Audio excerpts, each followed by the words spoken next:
Video-interviews, video-assessments die helpen het recruitmentproces te automatiseren. Tegelijk ook visuele te maken. Het vervangt bijvoorbeeld de motivatiebrief of telefonische interview. Mijn gast Walter van Europees marktleider Cameo die zegt met video straks zelf succesvolle kandidaten te gaan voorspellen. Daar ga ik graag dieper op in. Walter, welkom. Hallo, hoi. Kun je iets schetsen over de huidige situatie van video in het recruitmentproces? Ja, het leuke is, als je kijkt naar video in het recruitmentproces, is dat het thema eigenlijk best wel een tijdje al speelt. We hebben het al wat langer over. Ja. En wat je ziet is dat eigenlijk het heel erg gaat van, we hebben het erover, dat het nu echt ook structureel wordt ingezet. Dus het is van een nice to have een core onderdeel van het proces geworden. En waar merk je dat aan? Nou, ik merk dat het eigenlijk, waar het vroeger echt een toevoeging was, is het nu echt een standaard onderdeel geworden. Bij veel organisaties, ook mooie cases daarbij. En wat je eigenlijk ziet is dat het gewoon echt in die zin niet meer alleen een toevoeging is, maar echt een standaard onderdeel van het proces. Dus elk kandidaat komt gewoon met video binnen, want we kunnen daarmee een betere keuze maken in de selectie. Ja. Maar het zal niet voor ieder recruitmentproces relevant zijn, toch? Video? Nou, uiteindelijk vinden wij van wel. Maar dat is wel nog een klein beetje naar de toekomst kijken. Waar je ziet is dat het eigenlijk heel vaak logisch als eerste stap wordt ingezet is in rollen die met klanten bezig zijn. Rollen die bijvoorbeeld nog wat meer junior zijn, dus graduates. Maar ook internationale rollen met wat meer ervaring. Dat zijn logische startpunten. Maar we zien eigenlijk, en daarmee heb ik een breed platform opgezet, dat je eigenlijk met verschillende formaten van video-interviews ook veel doelgroepen kunt bedienen. Met een service eigenlijk die hen in staat stelt om zichzelf veel beter te presenteren dan ze ooit met een motivatiebrief of een cv konden doen. Ja. En kun je daar wat van laten zien? Even op de stoel zitten van de recruiter? Ja, natuurlijk. Ja, super. Wat kan die met Cameo, met jouw tool, uiteindelijk bereiken of makkelijker maken? Ja. Ja, als je kijkt naar dit, ik kan hier wat laten zien van hoe dat dan voor een recruiter eruit ziet. Dus de recruiter die werkt binnen het Cameo-platform en heeft daar een keuze uit live interviews. Eigenlijk live interactie aangaan met kandidaten. À la Skype, maar dan met een opname, alles in de browser.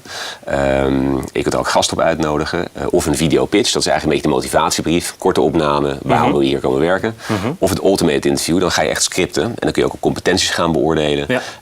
Je kunt talen gaan beoordelen. Je kunt het ook voor een deel gaan automatiseren. Maar dat is nog wat meer toekomst. Ja. En het resultaat is dan eigenlijk dat je hier in deze functie bijvoorbeeld, Cameo Account Manager, heb ik al deze kandidaten geïnterviewd. Die hebben allemaal dezelfde vraag gekregen. Het was een service voor die kandidaat. Dus die kandidaat die kan het op het moment doen dat het hem of haar goed uitkomt. Ja. Thuis, 's avonds, 's ochtends, maar voor een bepaalde deadline.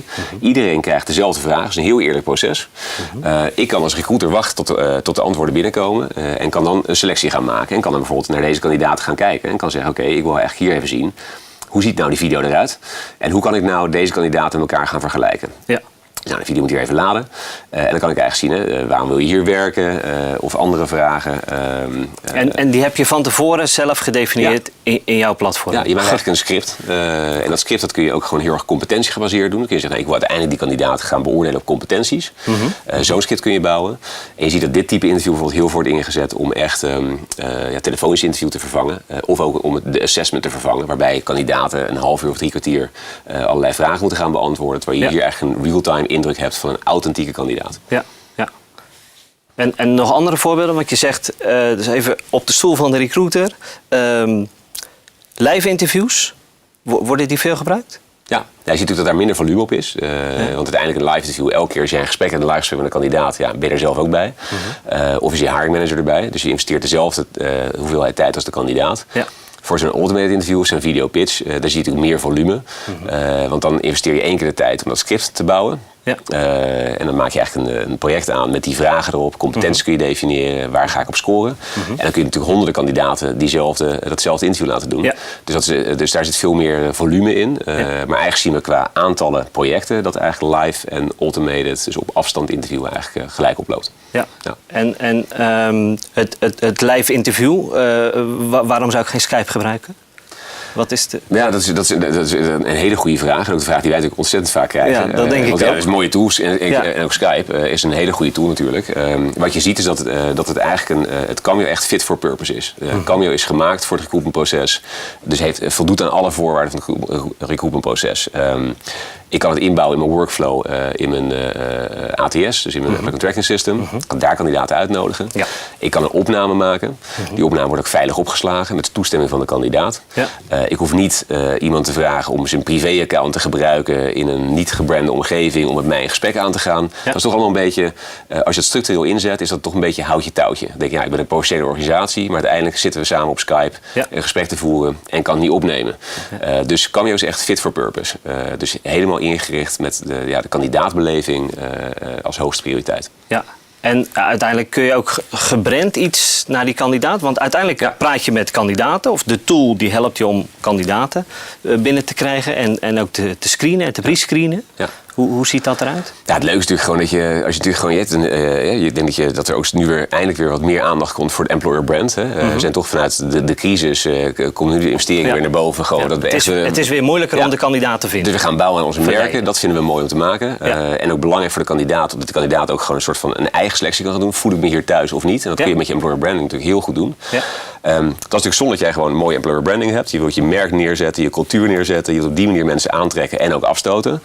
En dan opeens kom je in een omgeving terecht waar dat merk niet meer aanwezig is. Ja. Dus wat wij in Cameo doen, is dat we ook gewoon de merkbeleving vanaf het moment dat je met employer branding bezig bent, ook in het interviewproces digitaal voortzetten. Dus allemaal in de branding van het bedrijf. Ja. Zodat je een hele consistente beleving hebt. En ook bijvoorbeeld mooie voorbeelden dat we met sommige opdrachtgevers zelfs werken dat de CEO een rol speelt in het interviewproces. Ja. Dus die neemt alle vragen op. Ja. En dan ben je eerste gesprek heb je met de CEO per video. Super. Weet je wel? Dat is echt een stukje beleving voor de kandidaat. Ja, dat is de Hunkemuller case. Dat is de Hunkemuller case, ja, klopt. Uiteindelijk ook award-winning.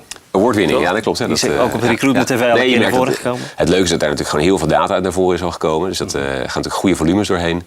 Dus met die data ook gewoon het echt aantoonbaar daar een beter proces is neergezet. Gewoon zeg wat efficiënter is voor het bedrijf. Wat een goede kandidaatbeleving oplevert. Ja. En wat uiteindelijk ook gewoon betere kandidaten oplevert. Ja, helder. Kun je nog even schetsen, want ik ben zeer benieuwd, als ik als recruiter zit te kijken, wanneer is het voor mij relevant en wanneer niet? Want ik zie bulkprocessen met hoog volume. Dat is bijvoorbeeld Hunkemuller. Ja. Dan is het interessant. Heb je nog andere cases of voorbeelden die... Nou, en dan ga je denk ik wat meer opschrijven richting ook assessments. Hè. Dus aan de ene kant heb je natuurlijk... eigenlijk kun je gewoon het video-interview of video-recruitment op verschillende plekken in het proces inzetten. Helemaal aan het begin, dus al in het sollicitatieformulier. Ja. Dat zien we bijvoorbeeld bij bureaus. Dat bureaus het toestaan aan kandidaten om zich ook in te schrijven per video. Ja. Dat je zegt, nou, je mag je inschrijven en wil je een video toevoegen aan je sollicitatie, dan kan dat in het formulier. Ja. Dus dat is eigenlijk stap 1. Stap 2 is eigenlijk gewoon dus dat je kandidaten die je al hebt ontvangen, dat je die kunt uitnodigen voor een automated video-interview. Dus die kunnen eigenlijk gewoon een script krijgen en vragen beantwoorden. Kun je ze gaan vergelijken, selectie gaan toepassen. Ja. En dat live interview is echt voor de interactie geschikt. En daar zie je ook wel de verschillen qua toepassing. Dat bijvoorbeeld opdrachtgevers zoals de EU, die ook met onze software werkt, dat die echt op het assessment stuk zitten.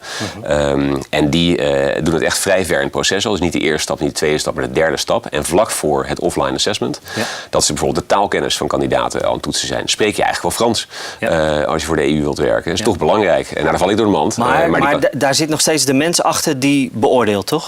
Ja, dus eigenlijk, dat zijn eigenlijk dan een heel netwerk van beoordelaars, assessoren zoals ze dat binnen de EU-context noemen. Okay. Die krijgen onafhankelijk van elkaar krijgen ze die kandidaten doorgestuurd, die opnames, heel belangrijk. En kunnen dat onafhankelijk van elkaar gaan beoordelen. Ja. En op die manier komen de beste kandidaten boven drijven. En wat je daarin ziet, is dat je daar steeds meer een automatiseringsslag in ziet. Dus dat je echt in de toekomst dat veel meer kunt gaan automatiseren. Daar wil ik al een aantal projecten mee lopen. Dus met gezichtsherkenning kun je werken. Ja. Je kunt met speech-to-text werken. Daar kun je motivatiescores uithalen. Maar dat zijn nu eigenlijk meer hulpmiddelen.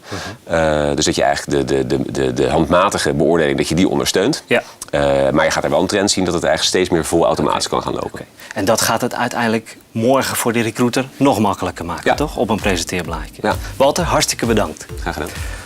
Voor meer inzichten en inspiratie blijf kijken naar Recruitment TV.